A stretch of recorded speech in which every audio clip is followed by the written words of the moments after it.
All right, and welcome everyone for episode 3 of Call of the Herd. It's me, Romario, and I'm here with Curran. That's who has had like I don't know if I say week, but a rough last few days. Oh man, yeah, it's been a rough few days. We're recording this right after Game 7 of the Mariners Toronto Blue Jays series, and your boy is depressed. So yeah, I've been watching, supporting the Mariners since I was a baby. So if this hurts, this one hurts. Also, you had some unfortunate events happening to you yesterday too. Yeah, Curran. Yeah. Should I go into that? If you want to, I mean, I Yeah. didn't know if you want to talk about No, it, but yeah, so yesterday, I was at the Portland Free Modern event, and yeah, uh, we'll go into the details about the event, but afterwards I did come out to my car, which was parked on the street, and the back window was completely smashed. There was like a black tarp over it that was duct taped on, and there was like a police business card on my windshield with a case number, and I was just like, what happened? Come to find out that somebody went on a little rampage during the tournament yesterday, not only smashed in the back window of my car, but smashed in the window of the kitchen of the venue we were playing at wow. about round 2 or so. I just didn't get word of it, didn't hear of it, didn't go out to my car for any reason. Why would I really? But yeah, came out and that was the case. I'm still waiting to get back from police. I asked for a call back. They called me at 5:15 a.m. this morning while I was sleeping. Super cool. And then 5:15. I left them 3 voicemails throughout the day today and got nothing. And I am Wow, just like, can't wait great. until the 5:15 a.m. call while I'm asleep again. So And not answer the phone again. yeah, I won't. I'm gonna be asleep. That's. Oh man, that really sucks. Yeah, something like that happened to me. Oof, I was still in my 20s, I think. I went out. I don't know, like yeah, maybe like no 2022, 23.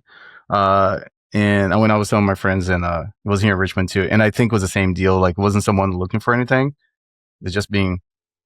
Yeah, I don't just know. being I don't know. destructive for the case for the set, like Yeah, yeah. Since we're on whatever YouTube reason. now, I gotta watch what I'm saying, I guess. But they're just being a-holes. Because when I got to my car, and to make things worse, was like my dad's car at the time. It wasn't even my car. The back window was just smashed, and I looked to the side. There was so my dad used to drive. It was like an older Mercedes, but it was kind of nice. And I remember so like it was smashed, and then next to me there was a Cadillac that they also smashed their window. There's another car like 2 cars down that was also smashed, and there was nothing in my car for them to steal at the time. It just sucked, and I had to do the same thing too. I Jeez. had to driving the highway with a back window that smashed. You don't realize that, but the little shards of glass they start shooting to the front of the car. Whoa, on the I didn't know that. freeway. Yeah, I didn't so, know that either. I drove it home on like a pretty low speed street, like pretty okay. much all the way home, like 20 miles, 25 miles an hour. So I know I had to drive kind of like going like this because the piece of glass they were shooting to the front of the car. Yeah, and then like yeah, and then when I got home, then I had to explain to my dad like, hey, this happened to your car. But I was like, don't worry, I'm gonna get it fixed. And I don't so remember how much I paid for it, but like no, $200-300 later, the window was fixed and it was fine. But it's kind of like the same situation. People just being destructive. They weren't trying to steal anything. So like, the I'm glad they didn't take anything from your car neither. So it's like, yeah, no, the one window I was fixed that they smashed was the one where it was like the back window and the ceiling was just like too low for them mhm. to either reach in or put their entire body into. Like there was just no way that they were getting into the vehicle. So they're doing that just to make your life worse. Uh, yeah, it may be targeted. I don't know. I don't No, no, even know not who they targeted. arrested Nah, it. no, I don't think it was Uh, targeted. But yeah, no, the worst part of the drive home was the tarp was held down by like duct tape and that came up pretty easily. So it just started flapping a lot, like in the wind and it making this awful noise. And I was just like unable to do anything about it because my Yeah, phone that would have been playing music was on hold with the non-emergency line to like get word back about what happened earlier in the day. So Yeah. Nah, that blows. Well, I mean, I know you said that they kind of probably got the person that did it, so hopefully you can. yeah, hopefully I can get this taken care of relatively painlessly. I Mm-hmm. at least have a case number to call my insurance company with and be like, look, it wasn't me. I didn't do it. I swear. Like, look up the Yeah. case number. So, Yeah, if at least we can get it like no the repair covered, that'll be nice. Uh, yeah. Well, I don't know. My weekend was a lot less eventful than yours. I guess I just had to watch my kid play sports this whole weekend, and by the weekend I mean literally the whole weekend. He played Friday, he played Saturday, he played Sunday. wow. They play like Yes. the same sport all the days or different No. sports? So he played soccer on Friday and Saturday. At the beginning of the season, they had some days they got like rained out. Mm-hmm. So the Y, like, they do have like in their schedule like space to like move games to the end of the season, but it happened twice. So they're like, we'll move one game to the end of the season, but then the other one has to be in a different day of the week. And so they pick on Friday, and it was not a good idea because I mean the kids they were fine. It was a tie, but the Y that they play does not have like no stadium floodlights or anything like that or lights. Mm-hmm. Here in Richmond at 6:30, starting getting a little dark. The game started 6:15, I think. 6:15, I Oh, think. I think it was 6:15. I think we ended up we ended up playing a little earlier because they were trying to rush the games. They didn't give time between the games. So like as soon as the other game was over, we started. But I think we didn't quite finish the second half. The referee actually told us like, hey, we're never gonna start getting too dark for the kids to see. We're gonna stop the game. So they ended the game about 15 minutes before it was the scheduled time. But then he played Saturday. Unfortunately, they lost that game, but it was fine because they're already in the playoffs. And then Sunday they played a playoff flag football game, and they like did really well. Like they beat the other team by like I think it was like 5 touchdowns to 2. So yeah, their next weekend they play the second part of the playoffs. Hopefully, if they win, they get 2 more games. That means they'll play the semifinals and finals. And his all team is right. really good. I mean, hopefully this time they'll get a trophy and stuff. So Nice. yeah, he's been in the playoff situations before for flag football and soccer, but they Oh, never okay. closed it So out. he's used to high stress. It's all good. Man, talk about high stress. Last year, one of the playoffs games was a tie, so we had to go to penalties, and they lost in the penalties. It was me and the other coach. Look, he's learning it now though. Like, he's feeling that Yeah, strife with the that entire kind of team was high crying pressure. after the game was over. Like, except for one kid, he was kind of excited for the snacks and the apple juice after the game that we used to bring to the kids, but. The rest of the team was just like the ones that weren't crying. That could tell that they're like very sad. A lot of them were crying. So like, Oof, yeah, like losing in sports at this age is kind of crushing, I it's guess. And rough. It's we had to tell rough. them, like, look, you're gonna play games again. There'll be other tournaments, and you're just gonna get better.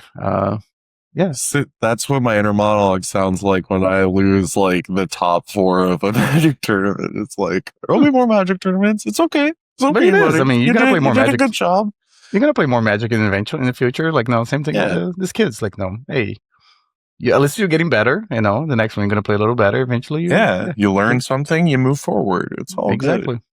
If anything, they made friends. They all by the end of the season, usually the whole team is like very friendly to each other. Like every time they score, they That's high great. five each other. That's way more important. It's the friends that you make along the way, right? Yeah, good sportsmanship goes a long way. True. Yeah. But yeah. So that was my weekend. I just basically just did that, and it was my dad's birthday was a week ago, and it's gonna sound super selfish, but no, of course I was at Eternal Weekend when that happened. I did tell my father, like, my sister wasn't going to be able to also do anything. So I felt a little less worse because she was also out of town. Mhm. So we ended up just, doing this weekend, some stuff. We got together for him between the games that my son's game, we got together, got him a cake, got some presents and stuff. So, but yeah, it was a good weekend. But, Nice. but yeah, so like a week ago, there was Eternal Weekend. And Yep. I was pretty excited to play Legacy, of course, but also to play Pre-Modern. I was a little bummed out that I knew I wasn't going to be able to play the event that we're going to talk about later. What was it called again? The Sunday Showdown. Yeah, Sunday Showdown. Yeah, which was 111 players. That was on Sunday, but I got there on Thursday in Pittsburgh. There wasn't really anything to play for as far as pre-modern by the time I got there. Like, I was expecting to get there around 1 o'clock ish. I ended up getting there like closer to 3:30, I think, if I remember correctly. So at that point, like I wasn't really trying to play in the Magic at the event hall because I was kind of tired. I still had to go to the Airbnb. At this point, some of the people like already making plans for us to get together for dinner and stuff. So I was like, if I sign up for an event at 4 o'clock, like I was gonna leave there like at 7. It was gonna be too late. Yeah. But then for the next day, that's when we had the team event that we mentioned in the last episode of the podcast. And if you guys remember, so I was set on playing the pre-modern. I was going to be in the pre-modern seat, right? And my buddy Rory that drove with me up there, he was going to play Legacy. We did not have an old school player. And I was like, it's not going to be that hard to find an old school player during the weekend, right? There's a lot of people bringing their old school decks to Eternal Weekend. I know at Eternal Weekend, they also have an off-site old school event every year. And they had one this year. So I was like, all right, there's got to be a good number of players that are going to be hanging out on Friday who are not playing the main event, which happened to be Vintage, which you can see. Maybe if they have power, maybe they're going to play Vintage, but I know they're completely different formats, right? It doesn't mean that you have power, you're going to play. Well, that turned out to be a lot harder than I thought it was going to be. So I posted on Twitter. I haven't been on Twitter in forever, but I was like, I need to find an old school player. So I posted on Twitter. I posted on Blue Sky. I could not find anybody. On Friday, because this thing was going to start at 11 o'clock, I think. Friday morning, I found a Discord that was like for old school. And I knew it was the right one because they were talking about the event that happened the night before at a bar in Pittsburgh, right? And I posted on the Discord, like in the general part, I was like, hey, me and my buddy, we're looking for a person to play old school in the team event at 11 o'clock here at, Eternal Weekend, North America. If you want to play, just hit me up. And nobody messaged me back. I think it was around like 10 o'clock. I told my buddy, I was like, look, let's go to the main stage. I've seen people doing this before. I've seen the opposite. Sometimes you are a player that you don't have the other teammates. You go to the main stage, you're like, hey, I'm trying to play the team event. I don't have teammates, right? Can you guys put my name down? If you find 2 other people, then we're trying to do the other way around. Like, no, we have 2 players. We're looking for a third. I don't know if you know Liz. She's a judge that she's been to a lot of events. Wonderful person. She was the person that actually helped us. So I told her like, hey, I'm playing Premodder. My buddy's playing Legacy. We're looking for an old school player. It sounds familiar. Yeah. Yeah, she's someone that's been a lot of like, I've seen her at Grand Prix, Star City events. Even though most of the times has been here, like somewhere here in the East Coast. I don't know if she's traveled to your part of the country. But either way, so she's like, well, no, nobody has showed up here yet. Like, no, looking for a teammate. But I'll take you guys your name down, and I'm also going to announce on the speakers, right? So I was like, so me and my buddy walk away for a little bit. We hear them talking to the speaker. Hey, if you're an old school player looking for teammates for the 11 o'clock team event, come to the main stage and stuff. And, I go back there like around 10:30, and she's like, no, actually there was a person that showed up here, but another team snatched them before we could call you guys. I was like, son of a gun. Oh, she was like, oh, hold on. She's like, hey, you're Romario, right? I was like, yeah. She's like, all right, let me write down your name again. You guys just hang out around here, the stage. Don't go anywhere. So just stay over here. Because at this point, it's like, no, we're like 30 minutes away before the event starts. Curran, I kid you not, 10:50, this guy named Ryan, and it sucks that I forgot his last name. Leather jacket, like apparently he's wearing a shirt that's like something to do with the old school community. He's walking towards the main stage. He looks at us. He's like, you guys looking for the old school player? I was like, yeah. And like, I kid you not, I literally just like when he hugged him, it's like, you're not our teammate. He's like, all right, cool. And then he signed up, and so we got together to play. So we found a teammate like in the last minute. You were like, how like resigned were you to not like, you were like, we're not going to play this event? Like, how close were you? Like, when we went back at 10:30 to put my name down, there was a person in front of me that he didn't know the schedule. He just like, hey, when is the next pre-modern event? And Liz was like, oh, is it 12 o'clock? That's when I looked at my friend and was like, hey, Rory, like, no, if we can't find a teammate, I'm going to sign up for the 12 o'clock. And then you just see if there's anything you can play for legacy, because I think that's the only thing he brought with him was like legacy. So it's like you just look up and I was like no, and he was like yeah that's fine. Like no, he knew that no, there's a chance that we can't find a teammate. But yeah, if you believe in higher power, I think you put Ryan in our lives. Anyways, That's great. That's great. / sarcasm, because no, it's internet, so people might take me the wrong way. But yeah, no. So Ryan was our teammate, and it worked out really well. So our record as a team was 4-1, which I thought was really good. Yeah. I hate to say like, oh, the team's record is this, but my record is this. But not bragging, but my record was 5-0, and I only lost one game. Sounds like you're bragging. Oh my gosh! But I mean, I said no before. I don't know if I said on the podcast, but I definitely told everyone else talked to me before the event. I said like my deck is really good. I'm like at that point I think it was like 12-1 playing Tinkerfling.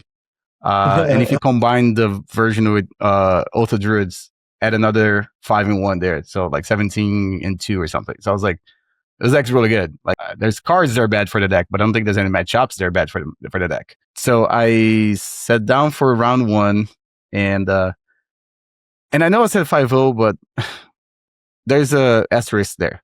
My first 3 rounds were basically the same deck, which I thought was very not usual for pre-modern. I'm used to more like variety when I play pre-modern. But should I guess what the deck was? Sure, yeah, go ahead. Before you tell us. I don't think you're going to get it right, but sure. You don't think I'm going to get it right? No way. I'll give you a hint if you want to. Hold on. Let me take a couple of guesses first before you give me a hint. Okay. Stasis. Holy shit, how did you know that? Did I tell you that? Wait, really? Yeah. Oh, shit, that was a random guess based on no fucking way. No, I'm serious. I shouldn't curse on YouTube. It's all good, buddy. Did I say that to you before? No, I don't think you did. I just guessed. But it was Stasis 3 times. It was like 3 different, slightly different variations.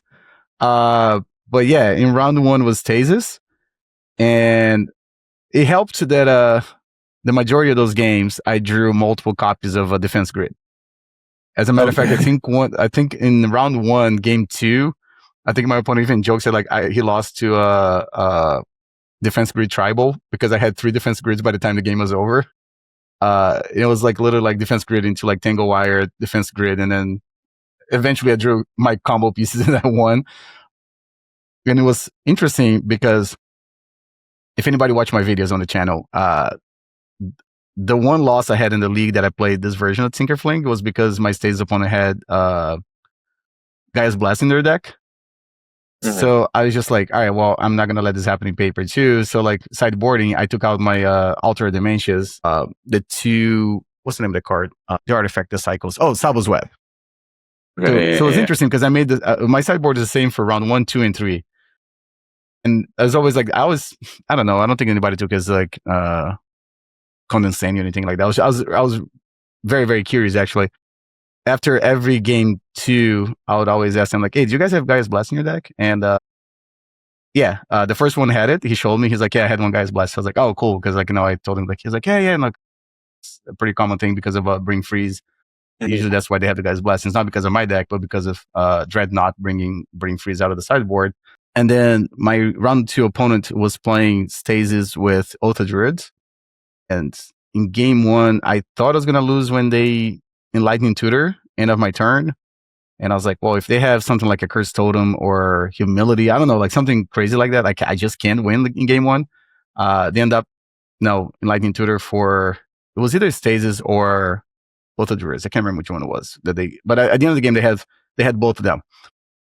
But in game 2, I'm sorry, in that game, I had Defense Grid in play. I don't know, Curran, how many times you play against Stasis, but one of the worst things that can happen to a Stasis player is when they can't pay for their Stasis and they pass the turn. Because now you have all your stuff untapped and they're not untapped. And I had Defense Grid on my side of the board. That's rough. Yeah, so it was because I knew the line they were trying to do. I think they were trying to Chain of Vapors their own Stasis. Mm-hmm. But since I had Defense Grid in play, they couldn't Chain of Vapors at the end of my turn. They had to do on their turn. So they Chain of Vapors their Stasis back to their hand.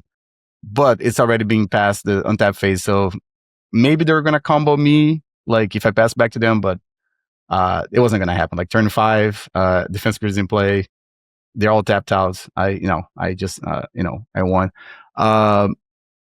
So yeah, so like round 1 and round 2 are very similar games, like defense grid plus tangle wires. Just siding out all my alter dementias, so I don't lose to a guy's blessing. Round 2, opponent actually said that he took out the guy's blessings, and then I point out to them like, hey, it's really good against alter dementia. Yeah, and they're like, oh yeah, that's true. Like no, so I don't know. I don't think they took it in a. I'm very careful, like not trying to sound like being cocky or condescending, whatever. I was genuinely trying to help. Like no. Yeah. No, so they weren't aware of the interactions. Like, oh yeah, that's right. Okay, I didn't know that. So I was like, yeah, I know. So I go to round 3 and I see an island again, and I'm like, all right, maybe it's red knot now. It's like, and as the game progressed, I was like, oh, it stays again. This round was more interesting because in game 1, I did not draw my defense grids, and I took the route of like trying to brute force my way into a win and end up working. But basically, it was like tinker, they counter, tinker, they counter, hard cast a devour, they countered. Just kept trying to jam stuff, and eventually I stuck a dreadnought. They had 3 cards in hand, and I had fling in my hand, and I was like, you know what? I don't think it's gonna get any better, so I'm just gonna go for it. And then she looked at me, she was like, yeah, I don't have it. And then we went to game 2, and I think in game 2, then I drew my defense grids and tangle wires, and I was able to. Then it's a lot easier to win against a blue deck, of course. Then we went to round 4, and I played against Sly, and this person said like, I believe they said they either new to Premodder or they never played Premodder before. And I was like, all right, well, okay. So game 1, I think they opened with a Grim Lavamancer, and I was like, oh. And the hand that I kept was very good against a blue deck. Like I played against blue decks 3 times. It's like, all right, well, if I have a defense grid in my hand, I'm gonna keep it. Looking at a hand that has defense grid and Ancient Tomb against red, not very exciting. Not where you want to be. And the combo that I had in my hand, I think it was like Fling, which takes like 5 mana for me to combo. Like, no, it's alter. 2 for tinker and then 2 for 5. Yeah, you got to do all the same turn, right? So it's a little harder to alter. No, you can just start alter turn 1 and then turn 2. You might be able to win. So they end up winning this game. I think I was 1 turn away from winning, but no, they were just faster. So that was the first game loss that I had in the day. So 3 rounds. That's the first time I lost a game. So we get to game 2, and in game 2, I believe I cracked a Mind Stone and I found a Hydroblast. And then I went for the combo. They tried to Pyroblast, I Hydroblast them, combo by me flinging them, right? So I showed them the combo, and no, I won. So we go to game 3, and game 3 was very interesting. We got to the situation that I knew was going to happen, and it went exactly the way I thought it was going to happen, which is very satisfying when that happens. So if you're playing the mill plan against Sly and you're a low life total, they can still kill you on their upkeep, right? No, it's not. 3 mountains, it's enough for you to deal 7 damage with burn, right? And if you have a Lavamancer, that's even more mana, more damage. So I was about to combo, and I had to kill the altar. I did not find the flank, and I'm already like at 8 life, whatever. So I can't pass a turn again to them because I think they have a Jackal Pup and Green Lavamancer in play. So I was like, all right, well, I have to kill them right now. They have 2 cards in hand. And I do the math, and I have enough mana to tinker, mill their deck, and I still have enough mana to crack a Mind Stone. But it took a second for me to figure out, like, oh, should I do this or not? Because I didn't know if I had enough mana. I do the math, I have enough mana to crack the Mind Stone. I crack the Mind Stone, I draw a Hydroblast. So I tinker, mill them, and they're about to pick up their cards. Their old school player lost their match to our old school player and went over to talk to him, and he knew how to play Premodern a little better. So they talked for a second, and my opponent goes like, oh, hold on a sec. I think I know how magic works. Okay, just do your combo. So like I mill them, and I know exactly what they're trying to do. They're trying to kill me on their upkeep, right? So I mill them, pass the turn, and they go like Lightning Bolt, and I think I go to 5 life, and they go Fire Blast, and I tap my Shivan Reef. I go to 2 life, Hydroblast. and they are out of cards in hand and no cards in their deck. So I win the game at 2 life. So Oh wow, yeah. insane. Yeah. And if I remember, I don't remember the board state, but in game 2, I did the same sort of situation, but I went down to 1 life when I did it. So so we won that one. So we go to round 5. I don't remember which one my team lost, but it was one of the rounds. I think it was the one I played against Stasis at Oath of Druids. We ended up losing as a team, but so we go to round 5, and this was cool because the way they had set up was that Legacy was in the middle, pre-modern to the right, and old school to the left. But the judge did say before the event started, like, hey, as long as you have an opponent that's playing the same format, I don't care which way you guys are sitting. And for some reason, the last round, the other team, they had it switch. Like, they had Legacy to the left. So I just sat in the middle, and it was the first time I got to watch our old school player play. I'm playing against some kind of Oath land destruction deck, right? So in game 1, they made things a little complicated because of sphere resistance and Rashad Ports and stuff. But eventually, I don't know if you ever seen my list, but everything makes 2 mana in the deck. See the Traders, Ancient Tombs, and Crystal Vein. So eventually, I counted my mana. I was like, all right, I have like 15 mana. The sphere resistance does not matter that much anymore. And I just went for the combo, and I killed them. In game 2, the game went a little long, but all their lands were like man lands and Rashad Ports. I had 4 cards in hand, and I made the decision to tinker for Sabo's Web, and it turned out to be very right because they had they also had a sphere in play again, but except that all the lands are on tap and my lands on tap. So yeah, Sabo's Web. So it felt kind of like a waste because usually you want to tinker to win the game. You don't want to tinker to delay the game. But it worked out in this case because, like, no, there was like 2 Rishon Ports, 2 Treetop Villages. I think one Mishra's Factory was on their side of the board. So literally just tap out their board. And then they top deck another Rishon Port. They can't tap anything because it's just not going to tap again. So eventually, again, I just built my mana and I played a defense grid. They only had 3 mana in play. So now I know I'm safe to combo. So I win the game. It was way faster than the old school player, right? So it was the first time I get to see my old school teammate, play his match, right? And I should have been sitting next to them the whole time because it was cool. I've never played old school. I played like twice, but it wasn't really in a tournament. Yeah. So Ryan, he had bought 3 Juzan Gem that same day. He just he wanted to buy. He bought 3 Juzan Gem.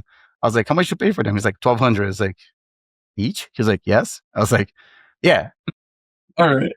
So I got to see his deck. He was playing it was basically like a mono black deck that splashed for green and blue. I think the blue was just a Time Walk and Assessor Recall. And green, he had Berserk because he said it was his favorite card. I was like, okay, makes sense. The rest of his deck was like Sanger Vampire, Hypnotic Spectre, Demonic Tutor, Jizz and Jins. I think it was basically his deck. And Sinkholes. That's what he was playing. So he was playing like a mono black land destruction style type of deck, right? His turn 1 was Swamp, Mox Jet, Dark Ritual, Jizz and Jin. His opponent just played a Volcanic Island. He passed to his opponent. His opponent plays another Volcanic Island, pass back to him. His turn is Strip Mine, Sinkhole.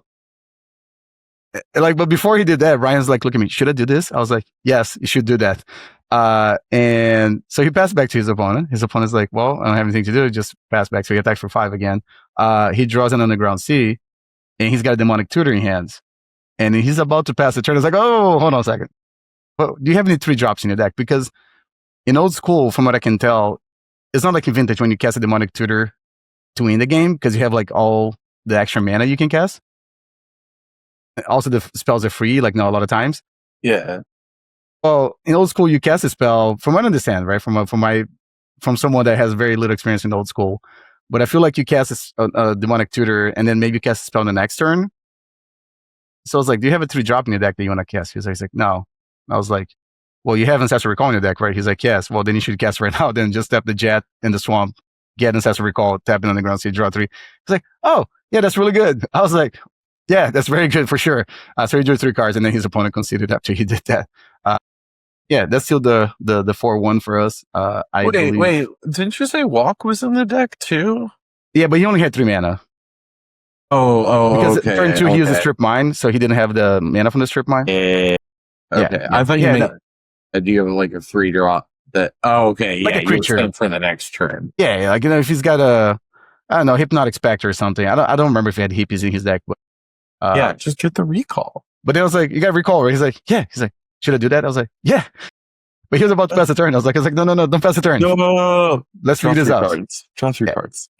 draw 3 cards, and then he drew like no, I don't know, 3 good cards. I think it was a sinkhole in there too. So I was like, yeah, your opponent's not casting anything.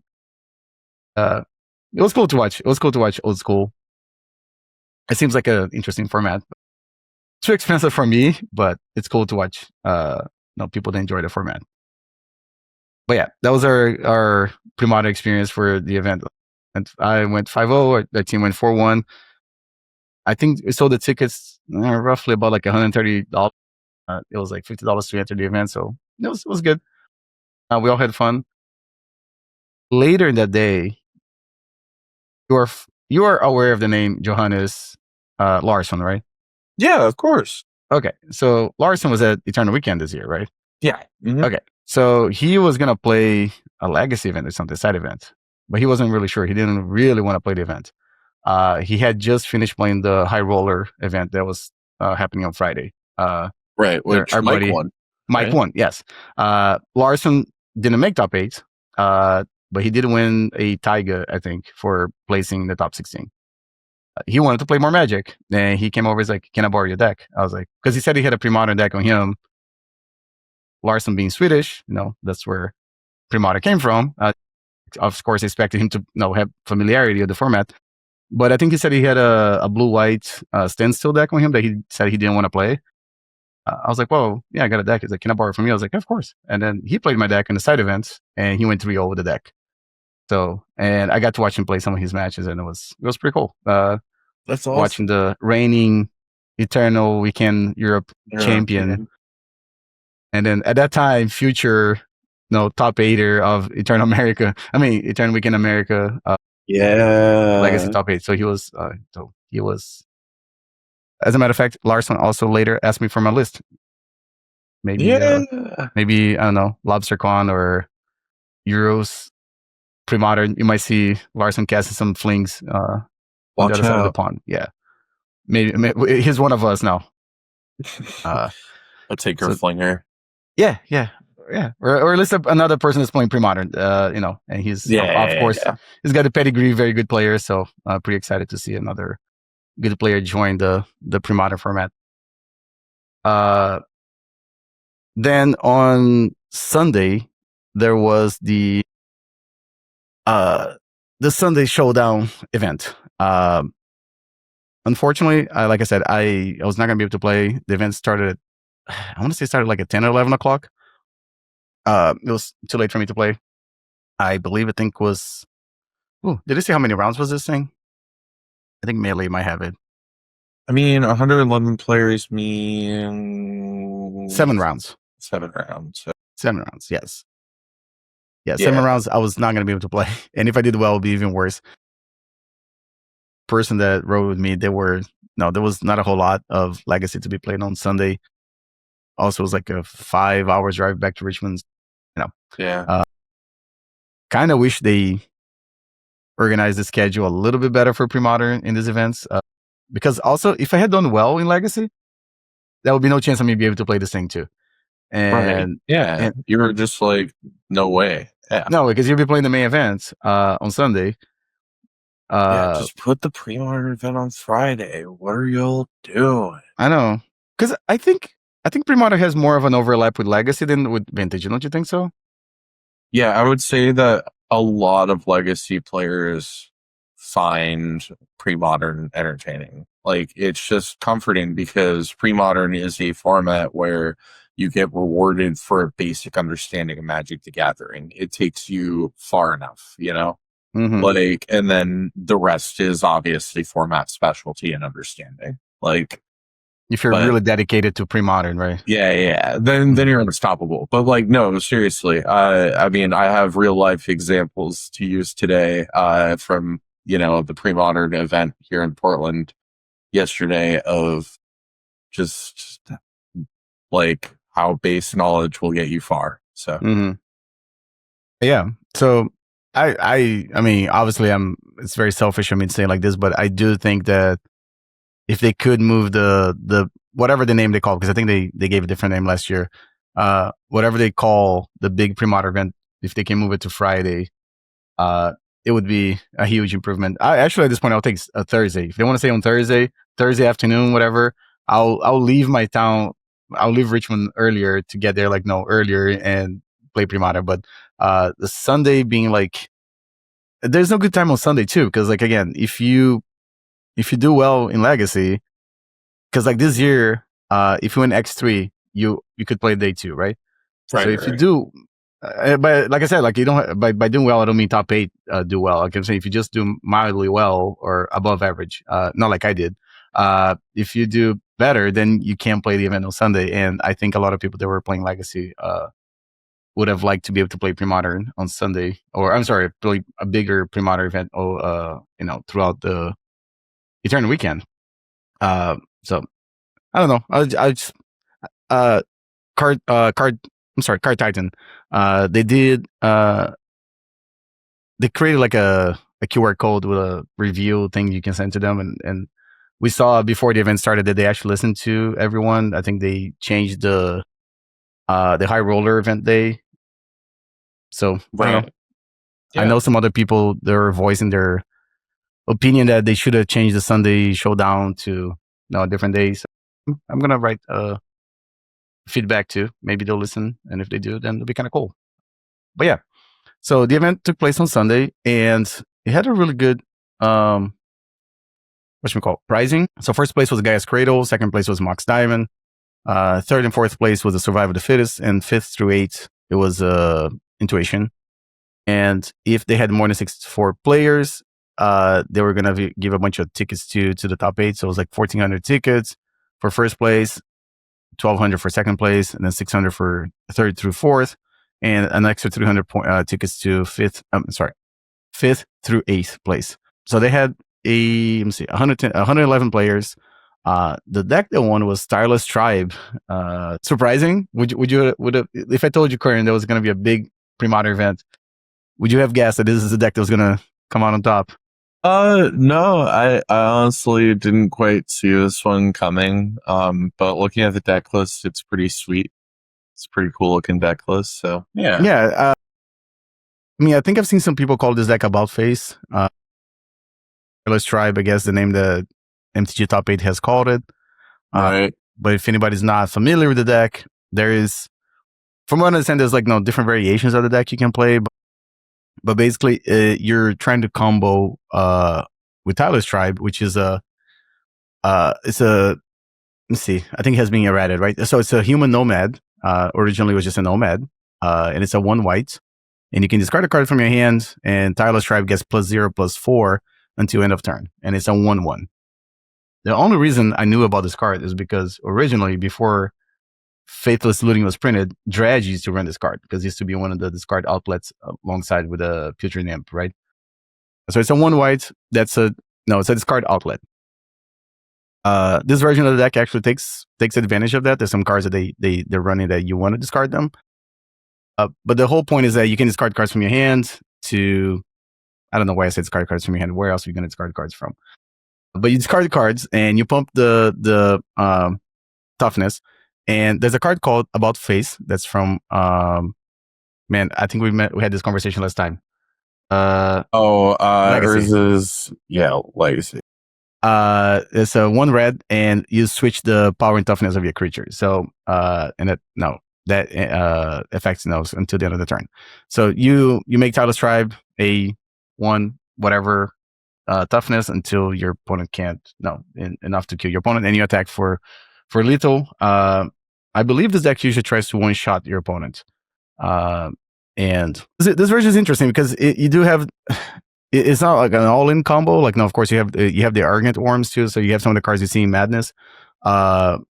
This one had Glory in the main deck too. That's a card that I've seen people trying to play some of the incarnations in Pre-Modern. I think what's the name of the green one that we play all the time? A Genesis, right? Genesis. Yeah, I've seen Genesis being played, but of course there's Anger. But Glory One. is much less played. But it's interesting is that because you're trying to attack with a creature and make it unblockable. Basically, it's super relevant. This deck also does have the 4 copies of Mother Runes. Then you have Wild Mongrel. That's another discard outlet. That's we know it's very, very, very good. We got the 4 copies of Call of the Herd, 4 Circular Logic. That's another one that you can use to protect your creatures and also help combo. Then there's 1 copy of Deep Analysis, 1 Prismatic Strands, 1 Ray of Revelation, and 1 Roar the Worm. Also 1 Volcanic Spray.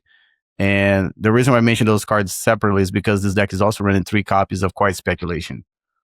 So those are all cards that you can search with Quiet Speculation, and kind of works as a, I don't know, demonic tutor, I guess you can say it. That you can find 3 cards. And then there's 4 copies of Swords of Plowshares and 3 copies of About Face, which makes sense, right? Because you don't want to draw multiples of the About Face. You want to draw exactly 1 copy in the whole game, right? And then after you draw that, you kind of just want to win a game. And yeah, the sideboard, I think it's kind of just like a Very mix and match. wannabe. Yeah. Yeah, just like a mix and match of like things that I don't know how to explain, but just little silver bullets that can help you, in certain matchups. And they're all cards that I think a majority of them are cards that you can find with Quiet Speculation. The 2 Armageddons are kind of a little puzzling to me. I haven't played this deck, so I'm not really sure when would you want the Armageddons. I mean, I have to assume that they're for control matchups the same way that Parallax Tide out of Dreadnought is for managing the long game against control. Mm-hmm. That's my inclination when I see a card like that in this sideboard, but there may be a very other reason for that. Yeah, I mean there are decks like black white, blue white, right? Like these different control decks. Or the decks. What's the one that you cycle the things to? I think you call it a Fluctuator. No, not Fluctuator. Cycle. Yeah. Are you thinking of Oh, it's gonna kill me that I can't remember the name of it right now. I just asked you because someone that we know said they were playing this deck. Astral Slide? Astral Slide, yes. Yeah. Astral Slide cannot beat Armageddon, but I don't think I would dedicate slots on my sideboard for Astral Slide. So it's probably more, you said more for decks that go long. Go long, yeah. I mean, maybe even Enchantress, Enchantress is not very excited to see Armageddon from the other side of the board. Yeah, that's true. A lot of their enchantments hook on the lands, don't they? Yeah, you also just need lands to be able to get things going, right? Yeah. But yeah, so, and then there's a copy of Rune of Protection's artifacts. I don't know, so prevent all damage to you from an artifact source. I don't know if that's Dreadnought. Devour Fling. Oh, well, Devour Fling doesn't work because Fling's the one that deals the damage, right? Yeah. Dreadnought. But they're Dreadnought, yes. Dreadnought for sure. 1 mana, fog your Dreadnought. That is true. That is a good one. And I don't think they can do anything about that because it's an enchantment. I mean, they can bounce it, but yeah, it's about it. But yeah, very sweet deck. I had Quiet Speculation on my online cart a bunch of times and never clicked the button buy it because I just don't play enough Pre-Modern locally, and I already have enough decks, but you don't want to play Quiet Spec Oath? Come on. I absolutely hate playing against a deck when I'm playing Elves, and it feels immorally wrong for me to buy the. I don't want to do that. If I was gonna play Quiet Spec, I'll play this. This seems cool. I like the toolboxy type of decks. But yeah, really sweet deck. So they end up. I'm not sure if they split the finals, but no, we're just gonna go by what the website is saying. So they won the event. The second place was David Tao, which, by the way, I believe he was also he finished in the top 4 of the Vintage Eternal Weekend last year. Okay. Assuming that's the same player. They were playing Terrageddon. Yeah, there's no Quiet Specs. It kind of looks like a pretty standard Terrageddon. I think the only thing you see that seems a little different to me is the They have a copy of Battlefield Forge. I'm not sure if I've seen that before. I mean, obviously there's a Pyroblast and sideboard and Pyroclasms, I guess. We'll say this Terrageddon list looks a little weird to me just because, and maybe this is just format and experience speaking, but usually Terrageddon's green white, and this appears to have blue in it for Meddling Mage, for of it main. Or Mhm. I didn't know that was like kind of standard for that deck, I guess. They do play that sometimes. I've definitely seen that before. I think that's kind of like the evolution of the green white Terrageddons from the past. Okay, I see. So it's just a little bit of advancement in the archetype, I guess. I mean, there's some cards here because actually, I think if I look at my DB account, I have a similar list like this on my account because I found it a while ago. But there are some cards here that are a little different. Like for instance, I don't think I played the Thornscape Apprentice in the past. The other one, oops, sorry, I keep forgetting the Discord makes noise. I think pretty much everything else is similar to what I played before. It's just that the Thornscape Apprentice. In third place, there's an Oath Bonza, which is a deck that I thought it was extinct from the format. I love playing this deck when this deck first became a thing. But then it just seemed to have disappeared from at least from the online leagues. But yeah, third place here. The deck's really good. I don't know if you ever had a chance to play something like this, but this deck is very, very good when it gets going. I actually did play this deck maybe my second or third monthly ever or something like that, while I was still trying to kind of like figure out if there were more fun things to do, if there were things that I would like doing. It was in that period where I didn't quite go to elves yet because I was like, I think I know what's behind that door and I think I'm gonna enjoy it, but like I just kind of want to look at the format and pick some other decks. And yeah, you sent me a red green Oath Ponza list, and I was like, oh yeah, I'll check this out. It's all right. Actually, yeah, it was fun. Yeah, I mean, it's exactly what you said, right? It's a strong deck, but I think the games are kind of repetitive with this deck. Like you kind of try to do the same thing over and over again. So if you're into that kind of stuff, like the play a turn 1 Sphere Resistance, turn 2 hopefully Oath of Druids, turn 3 Stone Rain your opponent, and then keep Stone Raining them until they tap out, then it's a good deck, I guess. Are you saying that they're doing the same thing over and over while you're playing a Glass Cannon combo deck that does the same thing over and over? It's very different. Very different. Oh, it's different. Okay. Yes, sorry. Yes. Sometimes I have to crack my Mind Stone to find my Hydroblast. There's lines of play there. Damn. All right, got called out here. And then in fourth place, a deck, again, another deck. I see paper, and I love this format. In fourth place, The Rock. Literally, actually, factually, The Rock. Okay, there's a little bit of innovation here. There's only 2 copies of Pernicious Deed.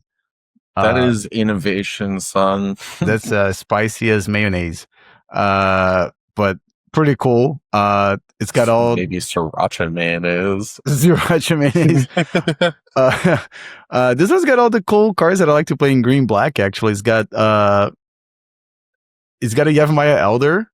It's got the Range Hermit. It's got 2 Yavimaya Elder. It's a little bit of a tangent, but when I was a kid, and this is around the time that these cards were released, I used to play at the store in Rio that the owner looked exactly like Yavimaya Elder. All right. I mean, I don't think it's hard for Americans to pronounce, but his name is Nelio. Spelled like Nelio. Nelio? And yes, and that just became the name in Rio. So like every time you cast an Yavimaya Elder, you're just saying, I'm casting Nelio.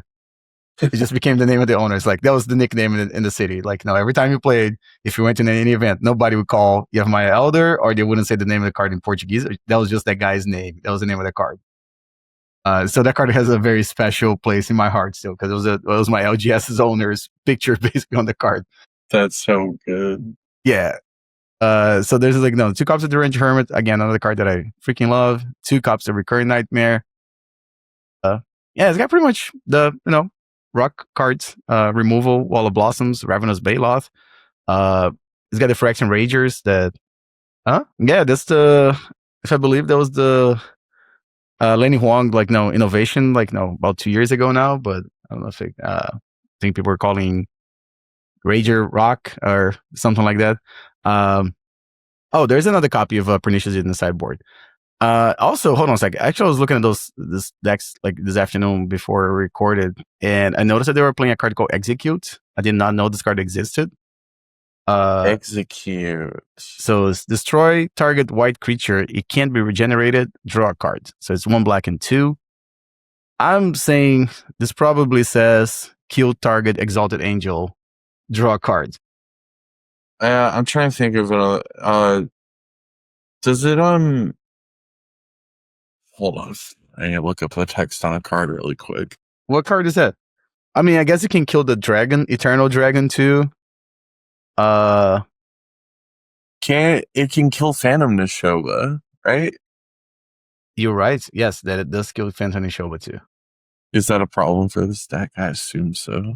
I mean, probably, right? Because, well, it depends, right? Because if it's an Oath deck, putting Phantom Nishoba in play, probably not, because you play 2 Edict effects. So usually there won't be any more creatures on the board, but yeah, no, it's definitely another way to kill Phantom Nishoba. Again, kind of cool. It was a card that I didn't know that existed, and it's pretty sweet. They also had 1 copy of Braids Cabal Minion in the sideboard, which is another sweet stacks style of card. Which, by the way, I think is a card that has a lot of potential to be explored in Pre-Modern. Just hasn't really, I don't know. What, Braids? Yeah. Tell Parker I love cards that have this, Tell Parker that. Parker loves Braids and was wondering about brewing Braids in Pre-Modern at some point. Oh, okay. I'll definitely help him with that. I love cards. Yeah. Reach out to him for sure. So Pre-Modern has a lot of those cards, like, which I think is a cool thing that happened in that era. Like, no, things were symmetrical. Right. Yeah. You know, not like Fire Design and Teferi, like Narset, like Curran is like, yeah. So I like cards that we have to figure out how to break the symmetry. And, you know, like Smokestacks is like one of my cards that I like to play. So I think Braids is a card that I think is maybe there's some room to be explored that we haven't tried yet.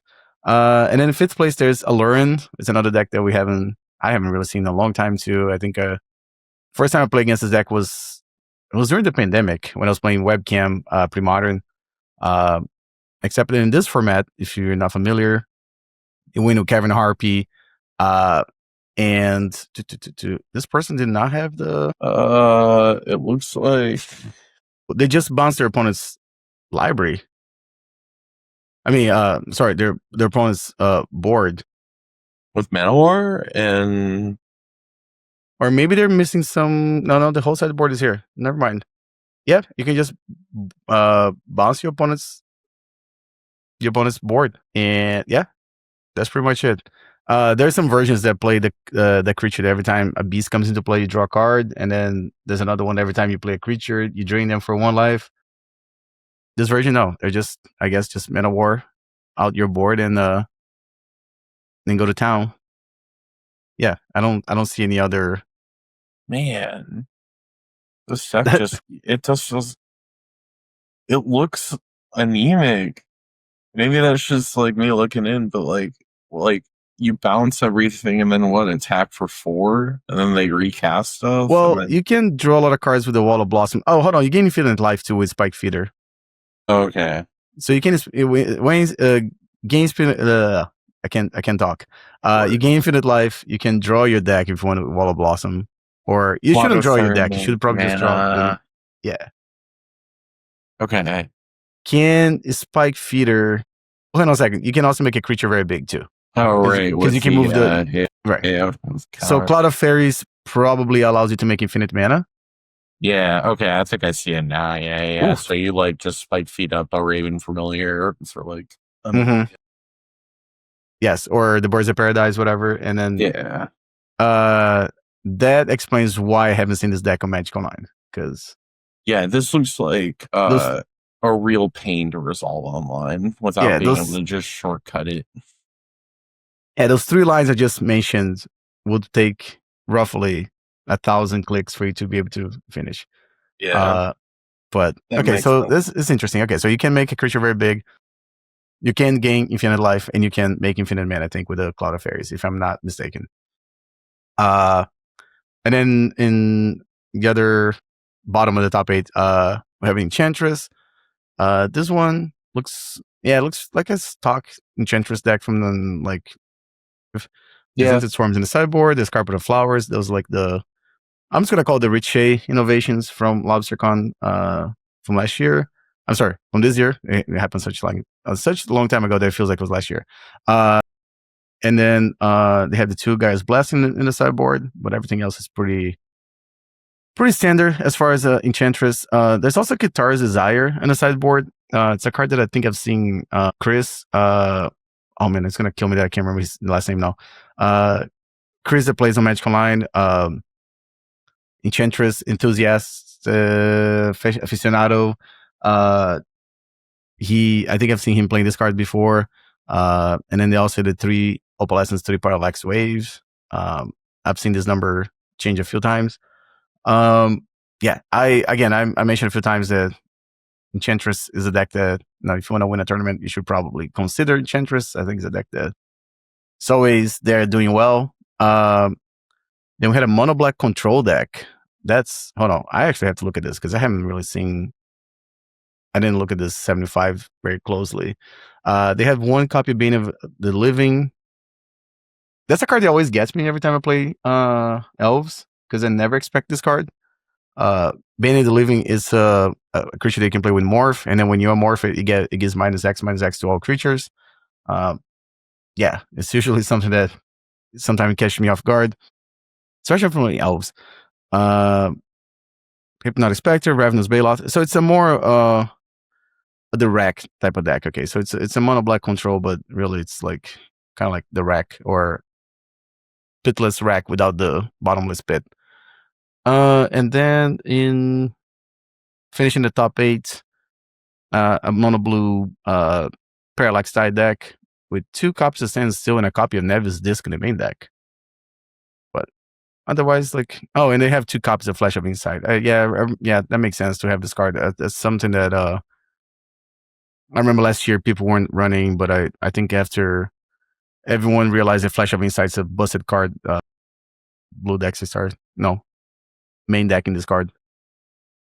I guess just a little shout out to, they go by Smalls, I guess, on MTG Melee. They just brought straight up mud, just mono brown mud. Pretty much 4 copies of Metal Worker. Hells yeah. Urza's Blueprint. That's cool. I actually own copies of this card because I was gonna build this in mud. I just never had the. it's so wild. Yeah, Urza's Blueprint. You know what that card does? Yeah, I'm looking at it. Okay. Urza's 6 Blueprint. mana artifact, echo, tap, draw card. Tap, draw card. Back in the day, you would play, of course, Green Monolith and Voltaic Key in your deck. So you had Voltaic Keys in your deck. So it's kind of cool to be able to Voltaic Key this thing and just draw multiple cards every turn. Yeah. For a low price of 6 mana to put into play. But when you have a Metal Worker, 6 mana is pocket mana change. over 2 turns. Yeah, super easy. Super sweet. They also had 3 Caltrops in the sideboard. It's a card that I actually tried to play in Legacy before. Caltrops is a 3-drop that whenever a creature attacks, Caltrops do 1 damage to it. Pretty good against small creatures that are trying to attack you. Yeah, and stuff is so small in this format in general. True, yeah. And if you have multiples, just makes decks like goblins and stuff very hard for them to attack you. But it's just really cool. Also, they had 2 copies of Karn Silver Golem in the main deck. And I don't know exactly. It looks like, let me see. I'm trying to see the person's name.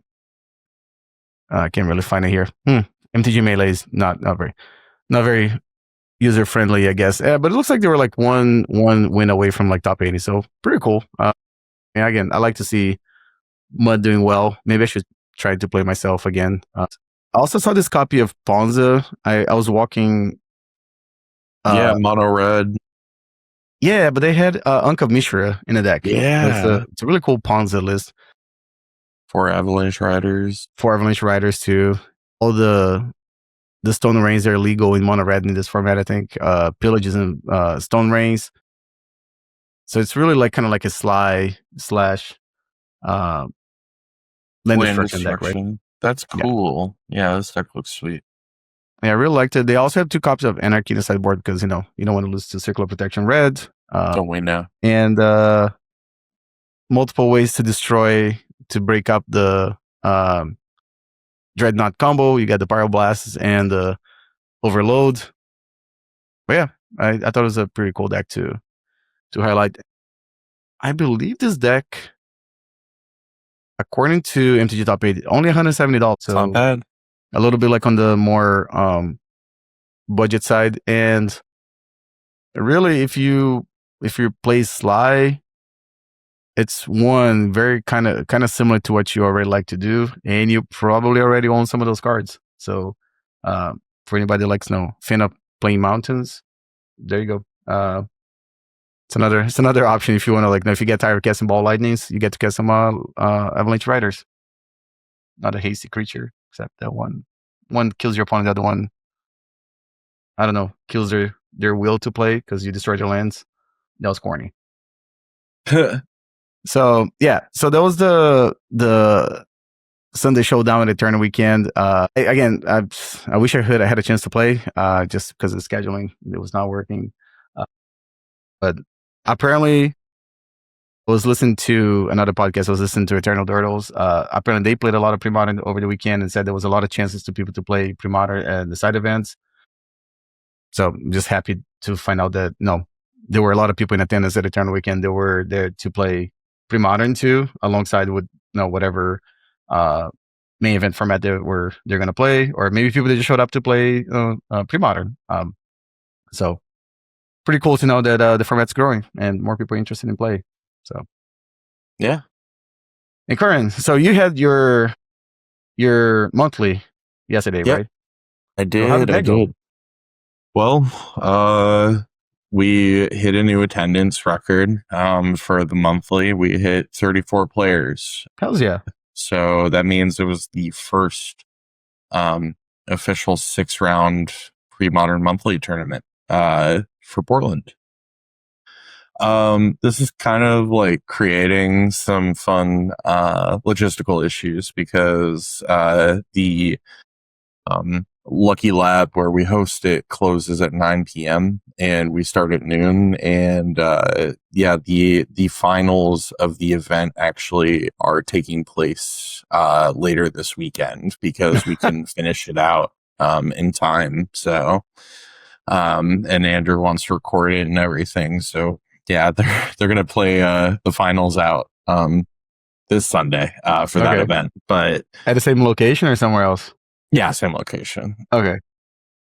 Anyway, yeah, so 34 players. I showed up with elves, as I do, and I actually brought a friend of mine who hasn't played a Magic tournament in about over a decade. Never played a game of Pre-Modern, never really looked at the format or anything like that, and I printed him Sly because I was like, if you want to come play, come hang out, because he's got a little bit of a legacy background, he's got a little bit of a vintage background, and he's been playing Commander for like the past, I don't know how many years at this point, but that's just kind of how he enjoys playing Magic. And yeah, so we were like, let's bring you out a Sly deck. I didn't copy paste any lists. I just kind of took a general spreadsheet of all the cards and then I kind of picked numbers for him and just kind of put that together. Round one, I played against Mose the TO, and since he was TOing, he felt like playing a little bit of a brew. In game one, I didn't get to see a lot of action from him, and I just kind of did my thing unchecked. And so I didn't really know how to board, but what I did see was a Mock Simon casting a Duress, and I did see like some lands. I don't really know, but So I brought in 3 Call of the Herd because I expected Engineered Plague, and I brought in 2 Right. Naturalizes because with Mox Diamond, this can lead to enchantments of some sort, I think. And my inclination was somewhat correct. In game 2, Mose had revealed that he was playing an Oath of Druids deck, but it was blue-green, like Splash Black, and it was also playing Future Sight.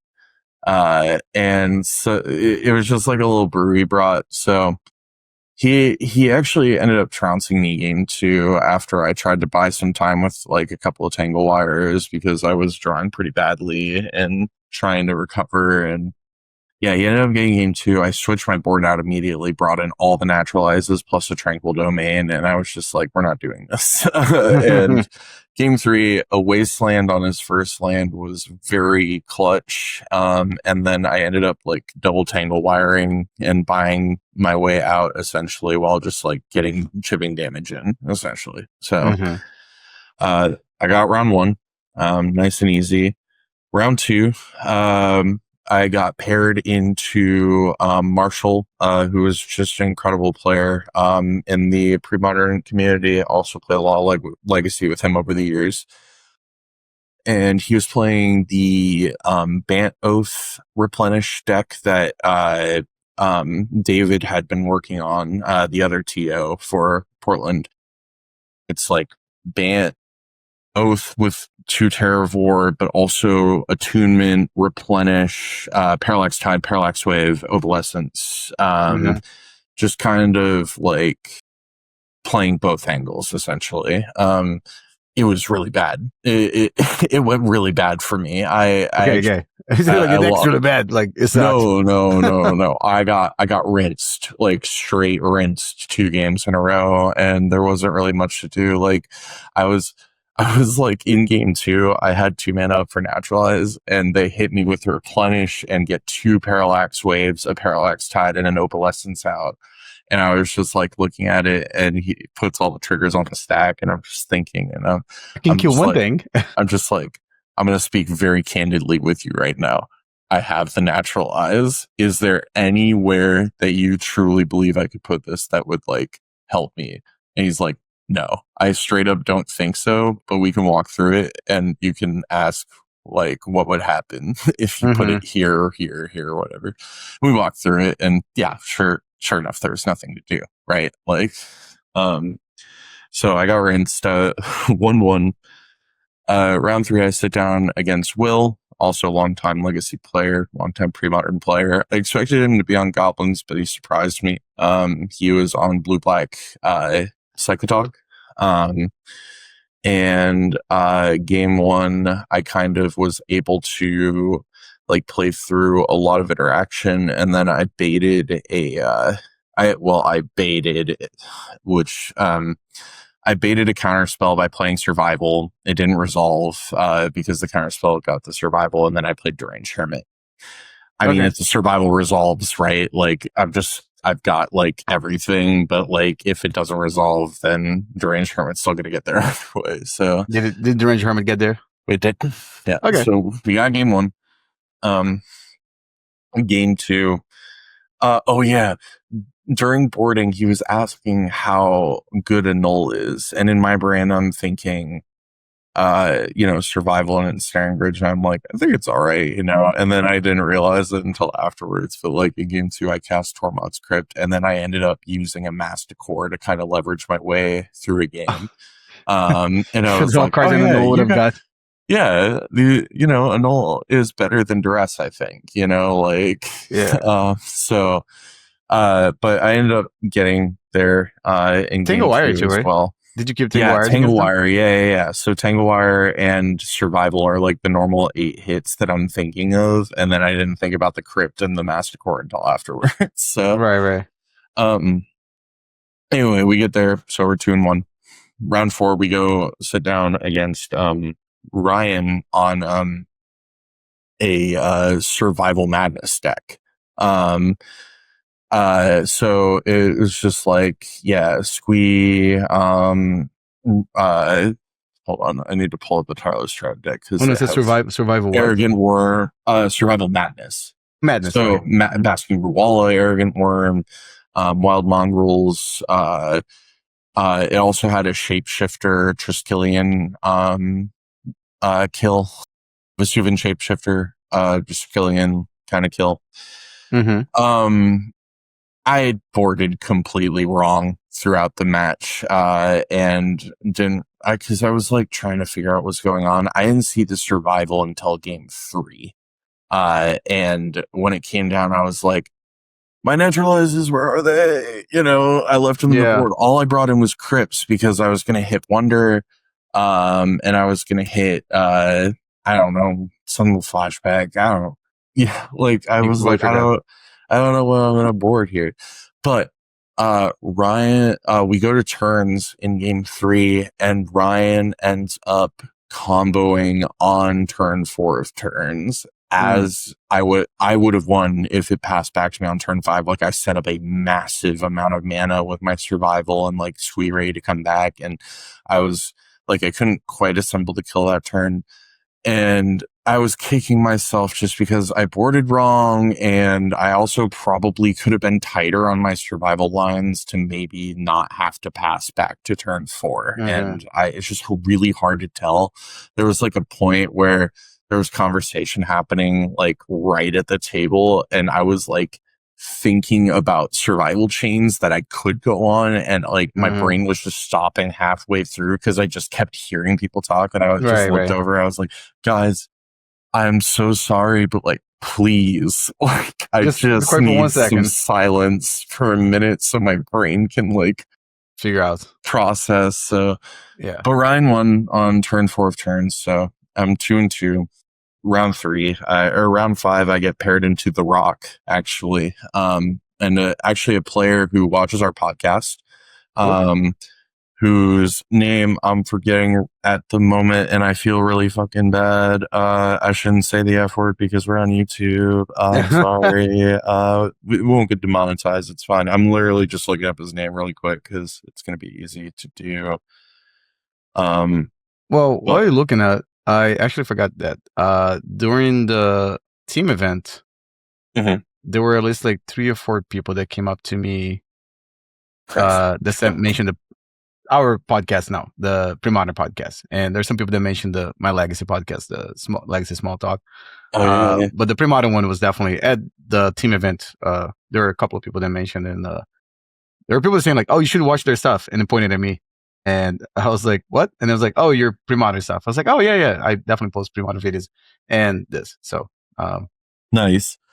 So round 5, I got paired into Chris on The Rock, and Chris was just fantastic vibes.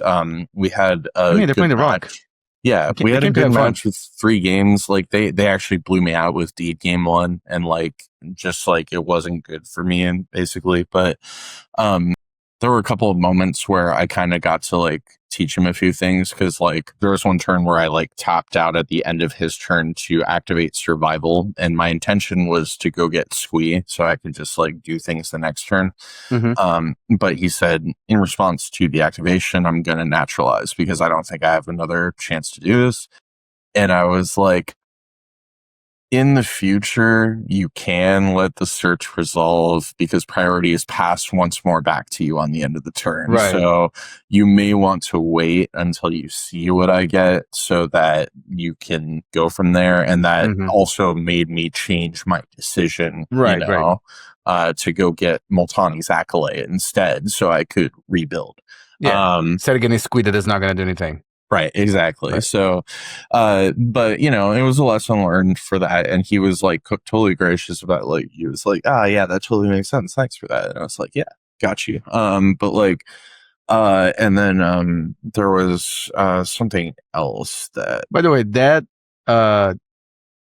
totally easy to not see that, because I think I started making that type of play, and I started watching for that type of play when I play survival after I started playing that card on Magic Online, because then it's way easier for you to see visually in front of you. Yeah, that the priority passes back to you. MTGO is the best at visualizing how priority works. So if you don't play on Magic Online, and if you don't have an opponent like Curran that's going to point out to you, you might never learn that little interaction that no, you should let just the search happen, priority back to you. Now you disenchant, and now they have a card in their hand that, quote unquote, is a dead card, right? Unless you draw another survival of the fittest, then. But that's a different story. Yeah, and then also the game three ended a very hilarious way. My opponent had two Wall of Blossoms and a Ravenous Balov, and I had like four elves, and I had two symbiotes, and I just kept attacking for four and bouncing whichever one Ravenous Balov Mm-hmm. blocked and got one damage through, and then like Right. replayed a guy, and I kept like drawing lands, and I was just like, oh my god, what if he Mm-hmm. draws a deed at any time? He like plays a Sylvan Library at some point, but I like rip the Naturalize, and I'm just like, oh, perfect. And like, it's just like this brutal top deck war. And then also, there was an attack where he was going to concede, but I was like, hey, just so you know, and I'm going to give you this information now. You can declare a block with Ravenous Baloth, and then you can sacrifice it to itself to gain 4 life and survive this combat step. Right. And he's like, oh, okay, yeah, I'll try that out. So we went to combat, and he makes the block, and he makes the sacrifice, and ultimately he drew nothing. But it's about playing to every possible out, Right, right? because you could have top decked the deed. Right. Yeah, Right. deed, Yeah. and then all of a sudden I'm in the Stone Age, right? So, Right. Yeah. Yeah, so that I went 3-2, and then in round 6 I got paired into Tinker Fling. Hey, did you lose? I lost game 1 on turn 3. Pretty classic, just like Yes. not really Sounds a about lot I right. could do about that.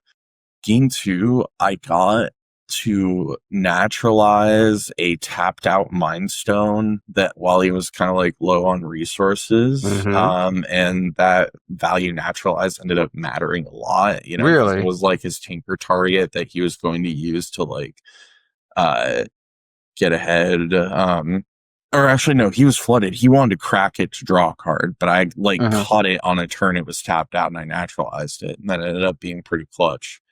Huh. And I ended up getting into pretty quickly with like a deranged hermit. In game 3, a slightly unfortunate thing happened. So he took a mulligan 5, but he only put 1 card back on bottom and not 2. And we didn't catch this until turn 2 of the game, after his draw step. And so we called the TO over and explained the situation. The TO was like, well, and my opponent goes, I think that's a game loss. And I'm like, no, it's not that bad, I should have known right? the answer to Like, that. uh, and the TO was like, no, I think this is the fix that we're going to do. You're just going to pick, they pointed at me, you're just going to pick a random card and have him place it on bottom at this point. Mm-hmm. I ended up placing a quote unquote critical card on the bottom randomly. And it definitely slowed him. I think, I don't know what the critical card was exactly, but he's like, ah, dang, that was critical. So, It was and probably I, Tinker or the Fling or something. Yeah. yeah. Anyway, I ended up winning game 3. So I ended up 4-2, and I bubbled. I ended up in 9th place. And then I walked outside and saw my car window smash. Yeah, so it was a great evening. No, To laugh like that. It's just the way you said it. but the really cool thing was that Kelso ended up top 8ing with That's your Sly. friend that you. Yeah, that I had printed him Sly. Sweet. He went 4-1. He ID'd his last round. And then in top 8, he played against the Oath Replenish player that I played against, and he won his quarterfinals match. Very good. And then he went on to the semifinals where he played against Enchantress and unfortunately couldn't close the match. There was a game he nearly got where his opponent was at 7 and he had Fire Blast, Lava Dart, and only 6 2 mana. mountains. So he Is thought that 8 damage? It would be if there was a third mountain. Oh, never mind. Yeah, you can't stack all. Yeah, never mind. I'm sorry. I'm Yeah, stupid. I don't know how to do no, math. no, you're not stupid. Because here's the I would have thing: been short one too. Okay. Kelso thought he had it too, and he lays down both Lava Dart's main phase before it computes that he can't Like, sack 3 mountains to like close the game. And it's like, oh, and but yeah, I don't know if there was a game 2, or I mean a game 3. I honestly was like also talking to people at the event because we were mhm. talking about maybe running the finals in a different location that evening. But yeah, so Kelso ended up unfortunately losing the match to Enchantress, though he did get to resolve an anarchy that I put in his sideboard I was for about to say, if you have anarchy, you have a protection chance against and Enchantress. Yeah, solitary confinement. Yeah. So, yeah. um, but props to Kelso for just proving once again that a baseline knowledge of Magic the Gathering can get you pretty far in pre-modern, like just to start. That's true. And That's because these are interactions we've been playing with for years. There's no surprises in these new cards or anything like that. So, but yeah, yeah. so Kelso did great. I'm so proud of my boy, the guitarist for Bayou Brewing Co. Oh, is that who So that is? yeah, that's who he Sweet. is. Yeah, yeah. So, yeah, he's definitely looking forward to coming back out again. I think he's going to continue to play Sly. I may actually send him that Ponza deck though, because he does like strip mine locking people in Commander. So he probably will enjoy the Yeah. concept of Ponza. But yeah, it was a great event. It was great vibes. I like, even though all that nonsense happened to me towards the end, I was still like in a very good mood. Like Kelso ended up Yeah, I mean, taking me out to dinner yeah, after I drove my car home, and we got wings and had a good chat. yeah. Yeah, it was. I mean, it was a great experience. Portland pre-modern popping off, and then also um, Elliot, Fish Duggery, Mm-hmm. reached out to our pre-modern community and was like, "Hey, we're trying to organize a really big event up here in Vancouver for early 2026. We were thinking about maybe having some of the monthlies in Seattle and Portland offer buys to this event that we want to Mm-hmm. throw, and then throw a big weekend long thing just for like the Pacific Northwest pre-modern scenes." And so, yeah, we're talking about cooking that up basically. Sounds good. Really excited. How far is Vancouver for you? I think it's like a 7 or 8 hour drive if we were to drive it, but Amtrak actually runs right up there too, so you could just hop on a train and get there in probably like 9 to 10 hours. We don't have to drive, I guess. Yeah, you get to sit on a train and playtest the whole time if you want, like Yeah, there you go. Yeah. get And stuff then done. 9 hours later, you get to get some poutine and Yeah, and then pepperoni. get to hug the Canadian homies. So yeah, but yeah, no, Portland pre-modern is popping off to the point where we're thinking about like logging everybody's decks every month so we can start to develop pie charts and meta charts and things like that, and Mm-hmm. start to track it, because I think we are running one of the largest monthlies in the country right now. I don't know, 34 like players. 34 players is a lot, isn't I it? think Massachusetts, they got you guys beat by. Yeah, but I mean, like, where else besides Massachusetts has us beat? I think New York has also advanced, but I don't think they might be about the same size as y'all's. Just But yeah, saying. but I mean, but see, I have to think real hard to think of like. Yeah, And I mentioned 2 cities. They're probably larger than Portland too. But I think what's Boston's probably. crazy is like players from all these different backgrounds are getting so excited about the format, and it's so exciting to see. I think it's really cool. I got a little excited for looking at the results at the event that happened at Eternal Weekend. Mhm. Because again, like let me see, 1, 2, 3, 4. Yeah, Terrageddon, Oath Ponza. Well, Terrageddon is that version specifically. It's kind of like it's kind of popular right now, so I wouldn't count that one. But Oath Ponza, The Rock, Alurin, a mono black control, and then like if you go down right outside the top 8, mud, and the other pawns on deck with the Anka Mishra. Those are all decks that people don't talk about them. So my point is that you can still have a deck that you built like 2 years ago, show up to like at 111 players. It was, I think it was $50 to enter this event. So it was like, Yeah. people that entered were trying to win. And you can play with a deck like from 2 years ago and still do well, which I think it's kind of cool.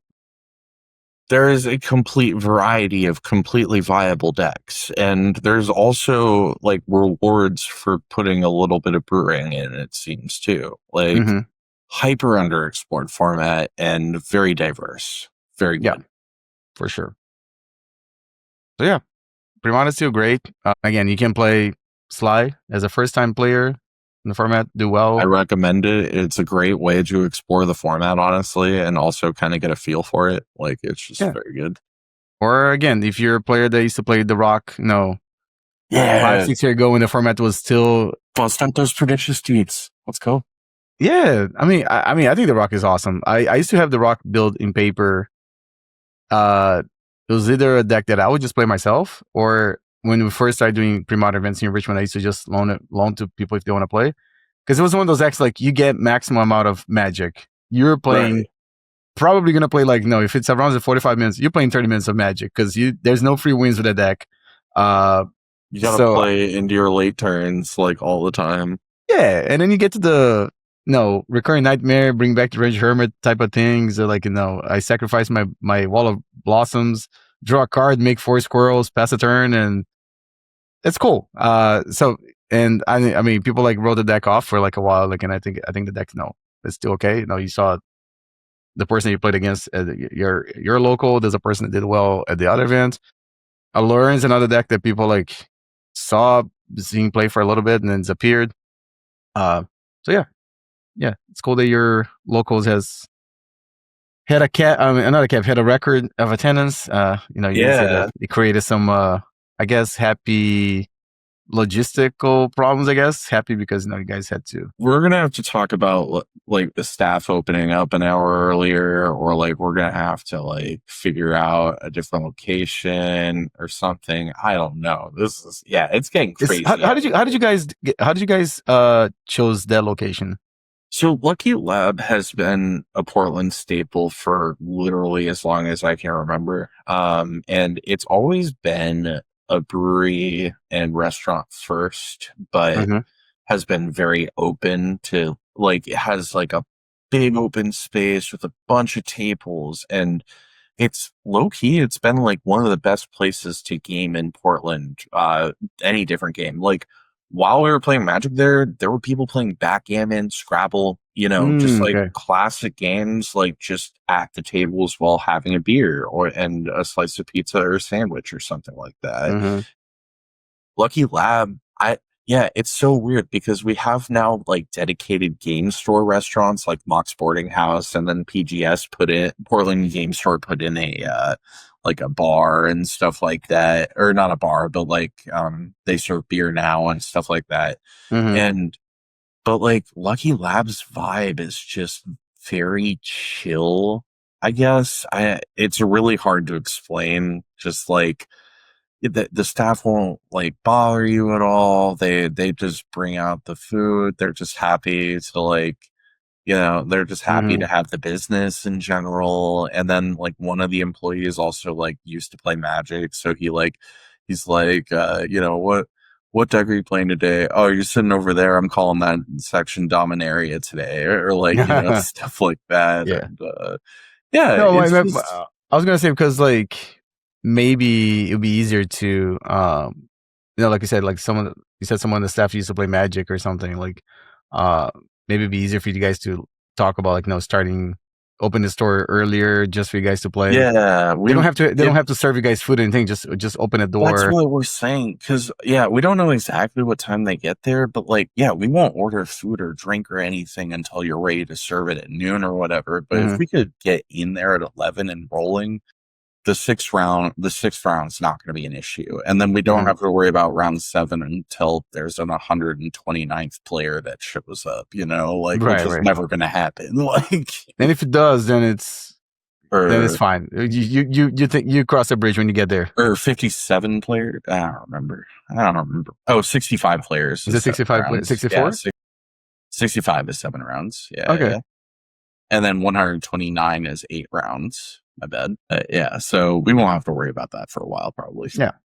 Because for our legacy league that I started organizing in Richmond, we kind of ran into that problem too. But then we just asked the store to see if they can open the store like an hour earlier for us. Yeah. But it is an LGS, so they don't really have to do anything, except that the only thing that the person does, they just open the door.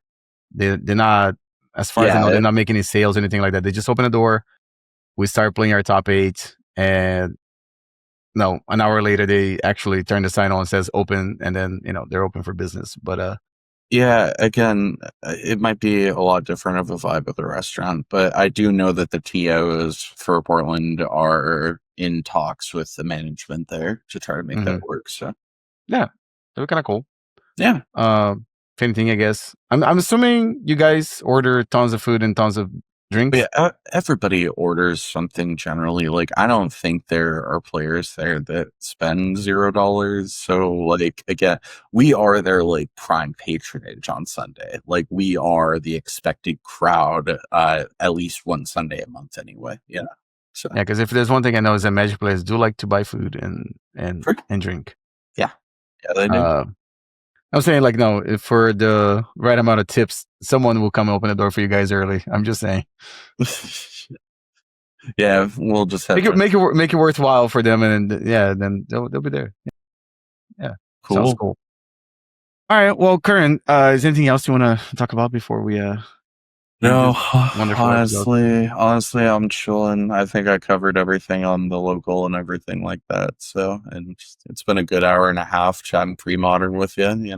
Yeah. So yeah. Again, just thanks everyone for watching and listening to us. Just talk about pre-modern here. Again, if you like it, leave your comments below. If you don't like it, also leave your comments below. We're listening to everyone. And you can find me on Blue Sky, and I guess technically I'm still on Twitter, Twitch, and I kind of slacked off a little bit on posting my videos because Eternal Weekend, and I was had to catch up on some real life stuff. Like how dare you? Sorry. I had to catch up on some real life stuff, and I basically started preparing for Eternal Weekend like last Wednesday, and just now, today's Monday, that I feel like I'm like back to normal, my schedule, like including my sleeping schedule too. So yeah, I will be back to posting some both pre-modern and legacy stuff here. And again, you can find him as Romario Vidal on pretty much every platform except for Twitter. I'm still Romario Neto there. Curran, where can people find you if they want to talk about casting? What's the name of it? Hold on a second. I gotta kind of if anyone wants to talk to you about Ray of Revelation and Lava Spray. Come on. No, I'm sorry. No, in reference to your car, if somebody wants to talk about Shatter. Oh. How they can find you? Yeah, so I'm on Blue Sky and Discord as Testacular, Testacular. I will spell it every time just because it's fun. And it's Testacular for all the wrong reasons. That's for the right ones. But yeah, you can find me there. Also, my YouTube is Testacular as well. I haven't really posted anything on that account in a while, but there is a bunch of Magic and video game stuff there. So anyway, also, they can sort of find you on Heavy Play, right? Yeah, yes, I appear on Heavy Play relatively often. I think I was actually on one of the more recent uploads, the quarterfinals of the August event. So yeah, if you see a thumbnail of like the cards in Heavy Play, if they are white bordered elves, and they were not supposed to be a white border, that's me. Yeah, if you see that white bordered cradle, that's me. Yeah. I was just watching the one you sent me yesterday, I think. I was watching yesterday. I think you sent it to me earlier, but I was watching yesterday. So yeah, you can find Curran also on Heavy Play. Get to watch some paper magic. Yep. Cool. Yeah, with that, I guess we'll catch you guys next time. See you, everybody. Have a good night.